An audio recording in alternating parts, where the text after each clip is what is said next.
Hello, welcome to the Divine Temple of the Holy Grail. And as we begin our class today, we want to bring in the presence of the truth. So we will light a candle and bring in the presence of the truth. And I'll just get that.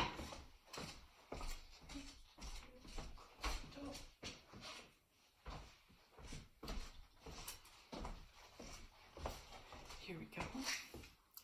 So we bring in the holy presence of God, the holy presence of His Son, Christ Jesus, the divine Holy Spirit, the Spirit of truth, the Spirit of the Goddess, our pineal gland, our higher knowing. Welcome, welcome. And as we go into the divine temple of the Holy Grail, what we are saying is that we're going to go through the veil. We are going to go into the woods, into that forest, into that adventure where you come across the cave or an old castle or temple and you enter in. And now you're in this world of enchantment. You're in the Grail castle and you find the world is enchanted. It's under a spell. And when we go into that temple, into that other realm of the higher consciousness, in the mystic, in the imagine, on the other side of the veil is Camelot, is Olympus, is Atlantis, is dreams and mysteries. And when we pass from one world to another, we enter into the divine temple of the Holy Grail, which makes it possible to live in the mystery. And this is what we are doing. We are living in the mystery. You come to the divine temple of the Holy Grail to hear great mysteries. So we're going to right here acknowledge the divine temple, because we're in a temple or cave of the Holy Grail. Yes, divine temple of the Holy Grail. Okay, now I'm going to be facetious for a second. And how many people woke up this morning and said, "Hey, I think I'm going to try and find the Holy Grail today"? Yeah, you know, wake up this morning and have an adventure and find out who I was as a person and who I existed as beyond the veil. In other words, beyond the veil is eternal, your eternal self, your entire self, and all the lifetimes that you have lived. Okay? Yeah, I'm hearing right, eternal self. Your eternal self. And your eternal self is who you are. Who you are. Who are you? Who you are beyond the veil, beyond what appears to be real. So you are, here's the veil, and here we are in 3D, and we're wanting to move to 5D. And 5D is the bridge and piercing a hole and moving into this is like what you're doing is you're saying, I am going to be aware that this world exists. I want to be aware that I can even seek out a higher dimension, seek out the mystery, seek out the divine temple of the Holy Grail. And for me, it is, for you searching, it is that finding that which you are. It's who you really are here. Who you really are. Who you really are exists here. Who you really are in your totality. In your totality. exists beyond the veil. And this is who you pretend to be. This is who you pretend to be.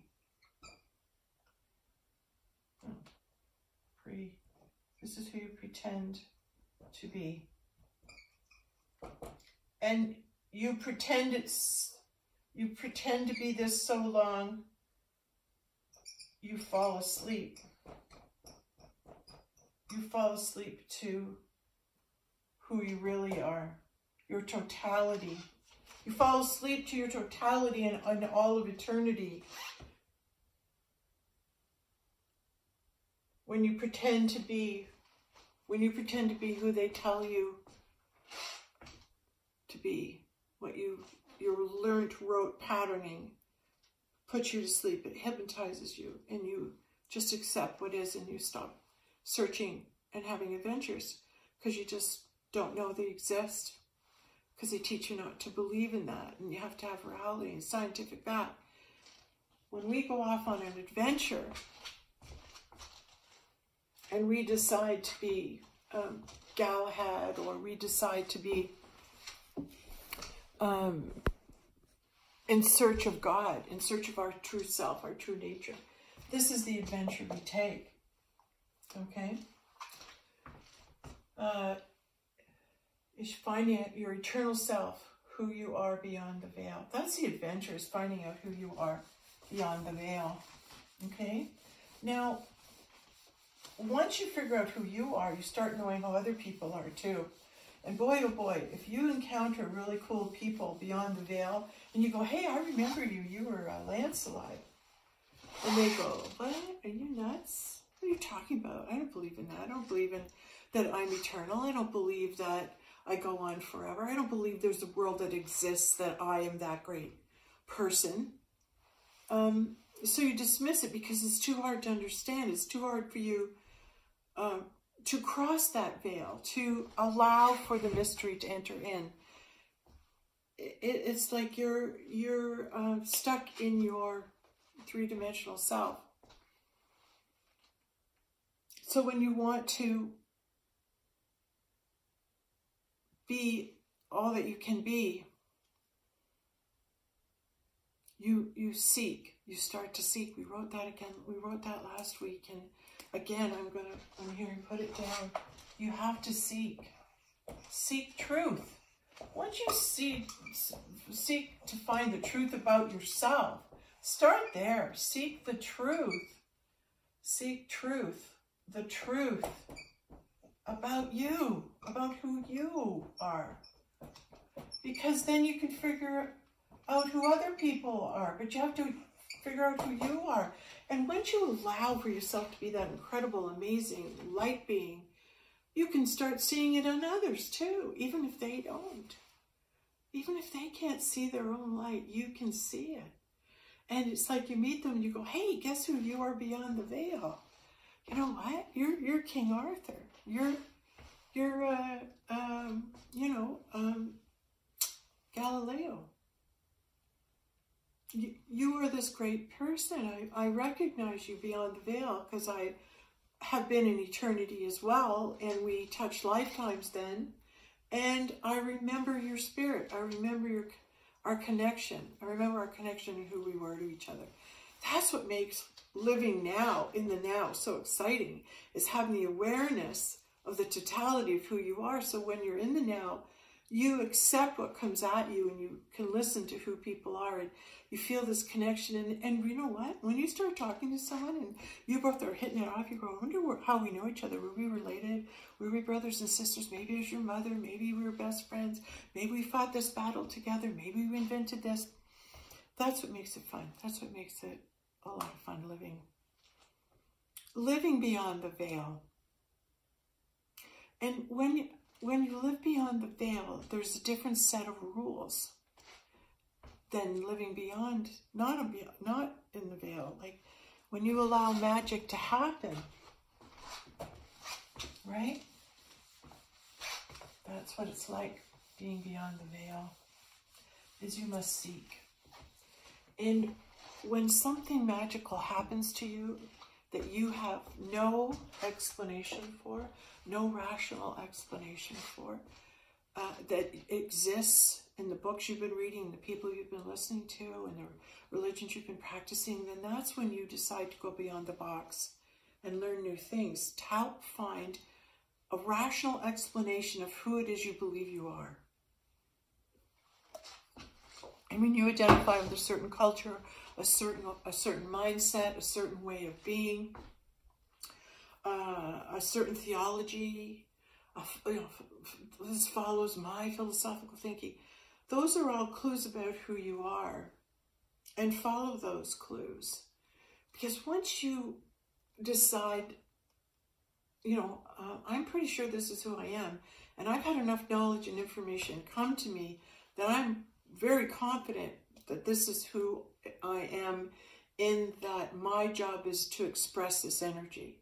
My job is to express the energy of explorer. My job is to express the energy of being inquisitive, or as peacekeeping. My job is to help souls move from one dimension to the next, to leave their bodies, to go through the death process. My life purpose is to help in the birth process. So wherever you find yourself in this reality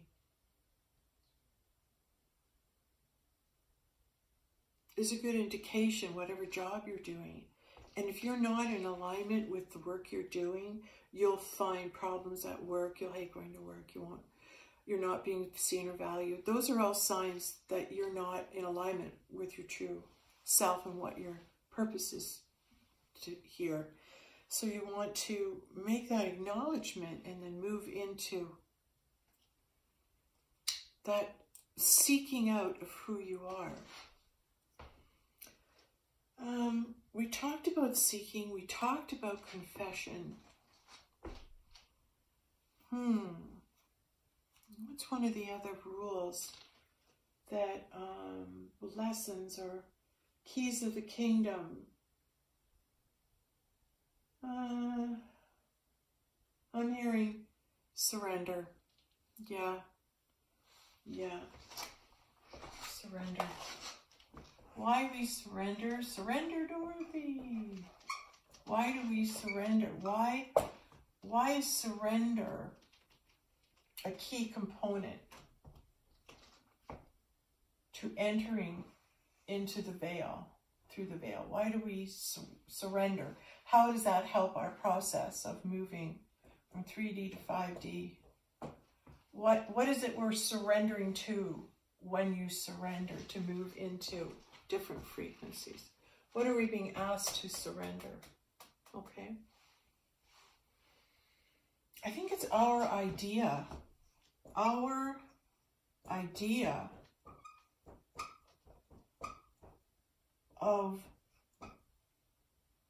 what we believe to be true to us now, and seek out the universal truth. Universal truth. So you want to find out what's true for the universe, not just your world. No, not just your world. Because your world is small and consists only of what you know. But you want to move into the world of the unknown, what you don't know. You want to move into the world of the unknown, what you don't know. Because you want to learn it. You want to learn the universal truth. Right? You want to learn what's true. Because then, when you learn what's true, you'll know what to believe. Right? You want to believe. You want to find out whatever it is you put your heart and your soul into. Whatever belief that you take from now on, you don't want to be lied to. You don't want to have to sift through all sorts of political agendas and social manipulations and people's imposed beliefs. You want the real truth. You want to say, look, I really want to know the truth, all right? So when you surrender what you have always believed. I've always believed this. I've always believed this. This is the only way. This is the only thing that can happen. When you say, okay, maybe there's other ways things can happen. Oh, that's a big adjustment. Maybe there are, maybe there exists other ways of looking at things. Other ways of looking at things. Other than what I'm used to. Other than what I'm used to. And this little law helps me a lot, because sometimes I'll make a judgment, a quick judgment on what I'm seeing before me. And I go, oh, well, that lady was really rude, and she didn't even, say thank you or hold the cart or the door for me or whatever. And you make a judgment that that person's terrible and they're rude because they didn't do that. And it's a quick judgment, right? Well, the real reason is that the lady appeared rude and wasn't holding the door for you and everything, is that her mind is so distraught because, let's just say she lost a loved one. She lost a loved one. A loved one. And she's not in her right mind. She's not thinking. She's not her normal self, right? Because she's grieving in her mind. It's just in a cloud. But you've made a judgment that she's rude. When you take on new thoughts, in the kingdom, the thought that you go to is always, well, maybe there's a reason. Maybe there's a reason that exists that I don't know about. That exists that I don't know about.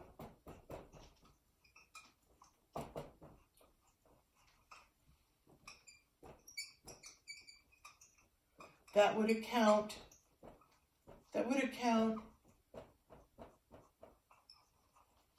for her actions. And then you find a reason. You find a reason in your mind. Okay, maybe she's in a hurry. Maybe she's got just a bad diagnosis with her health. Maybe she had a fight with her neighbor. Maybe her car's not working and she has to pay for repairs and she doesn't have it and she's worried. Whatever really is the reason, you don't know it, but you're making the judgment you do. You let go of that. And in the kingdom, you go, oh, well, you see what's in front of you and not judging. You go, but maybe there's a good reason that she's like that. Maybe there's a good reason that that happened. So you always pull your mind, when it goes to a negative judgment, pull it back. Realize, oh, that was a negative judgment. And then pull it back and say, is that really what's going on here? And then you say, you know, I really don't know what's going on here. And this is why when we have self-awareness, we can have awareness of others. And when people would come into my yoga class, I'd always have them come in and be silent. And silently go, get your mat out very quietly, find your spot and lay down and go into the silence. Because people are here to let go. People are here to heal. People are here to practice yoga. And whatever space they're in, you don't know. So because you don't know what someone's going through or what's in their space, you respect them. And you respect them in their space by being in the silence. And you go in and you create that sacred space, that shared sacred space with someone, respecting wherever you are right now is okay, because we're going to meet each other in the silence. We're going to meet each other in the oneness, in the 0 point, where everything around us is going to be let go. And we will be here in the now in this yoga room, and our spirits will all come together, and we will join in frequency and lift our vibration. And that will, in turn, bring light and light energy to the world.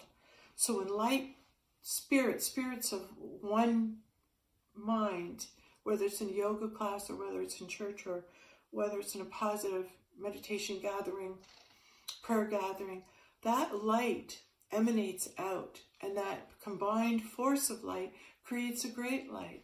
And this is very powerful for us as we get together as humans and light beings, is to put that light out. So we're asked now in meditation to be doing and putting it out as much as we can. And it's tougher that way, but we're still doing it. Okay, I think is that all I'm teaching today? It's seek and surrender.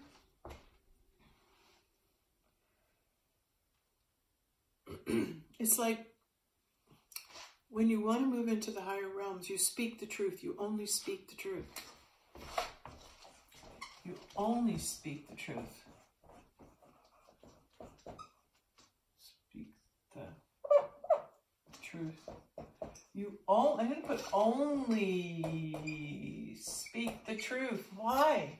Because if you lie, your vibration drops. And everybody who's beyond the veil here, or 5D, right, instead of 3D, everybody over here functions at such a high frequency of truth that if you step into this realm and create a lie, and tell a lie, your energy goes, and the conversation stops.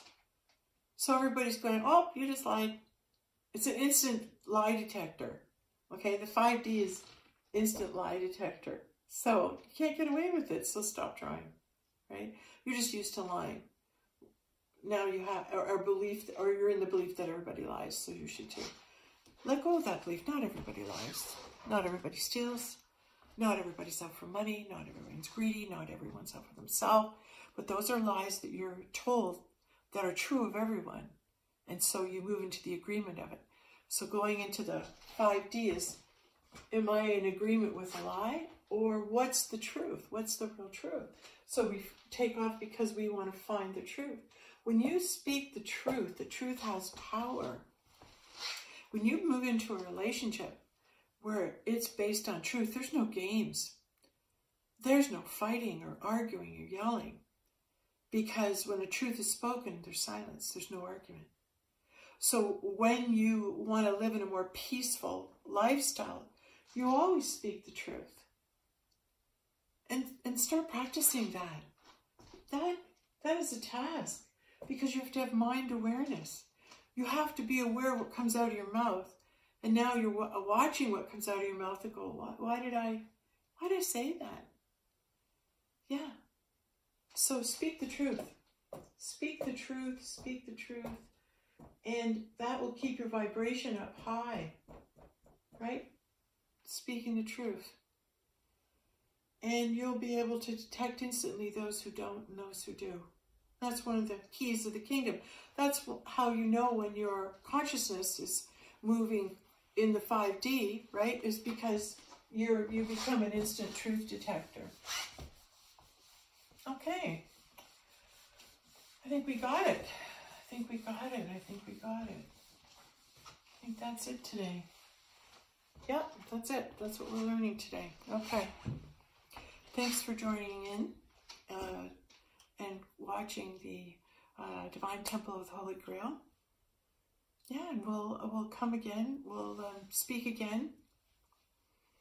I'm doing a little homework right now, and when I'm done, I will be presenting what I found. Okay? All right. Well, thank you very much.